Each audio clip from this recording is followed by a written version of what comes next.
Oh boy. Whew. Song at number 29 on this fancy playlist. I just watched the video on YouTube to this record. Haven't seen the video in years.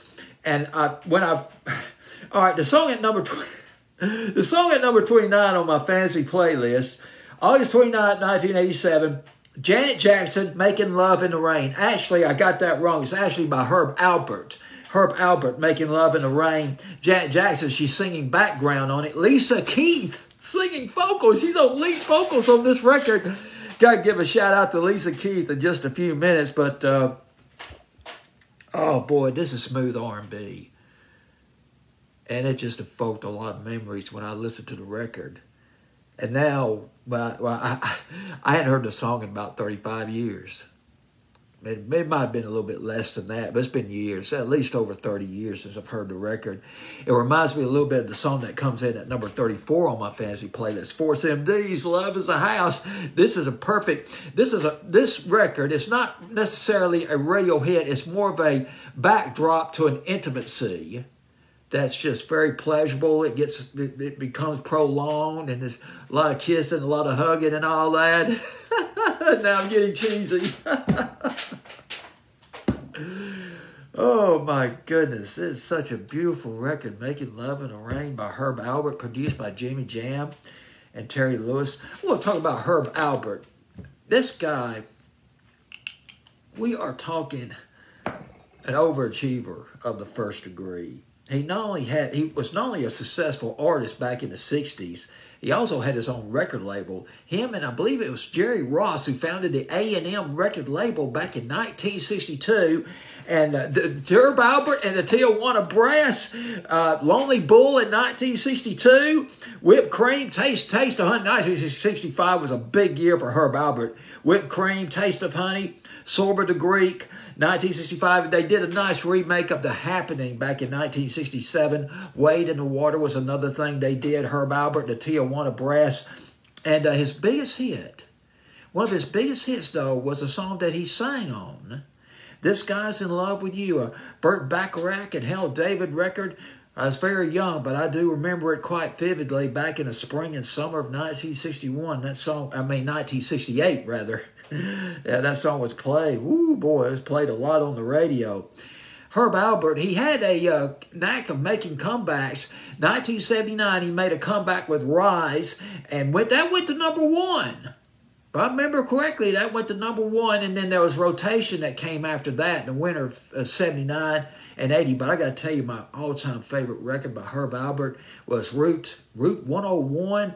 Back in 1982, that smooth, cruising, easy-going record. I mean, you could meditate on this record and just get into that inner peace. I mean, that song just takes you there. It's almost a transcendent instrumental.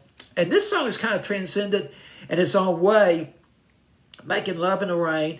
The album is called Keep Your Eyes on Me. And now, he did a song with Janet earlier in 1987 called Diamonds, which was a pretty substantial hit. Now, Herb Alpert, let me go back to Herb Alpert. 14 platinum albums, 15 gold albums.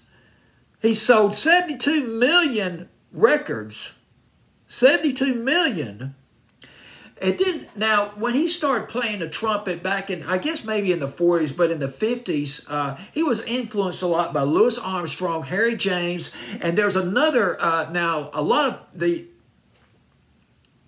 casual listener is probably not familiar with this jazz player, but if you're a jazz aficionado, you probably remember the name, probably remember a person named Clifford Brown. He was a jazz trumpet player. He was also a composer. He was killed in an automobile accident in 1955 or 56, somewhere in the 50s.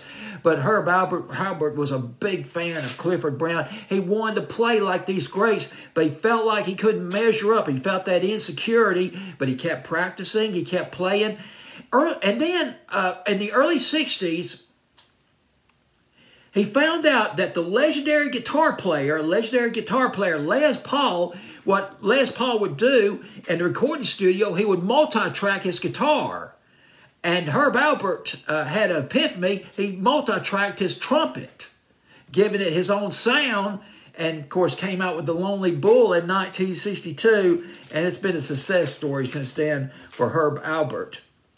The song Making Love in the Rain, boy, that's Quiet Storm, classic, Quiet Storm. That record went to number 7 on R&B and hip hop, number 20, perfect adult contemporary record.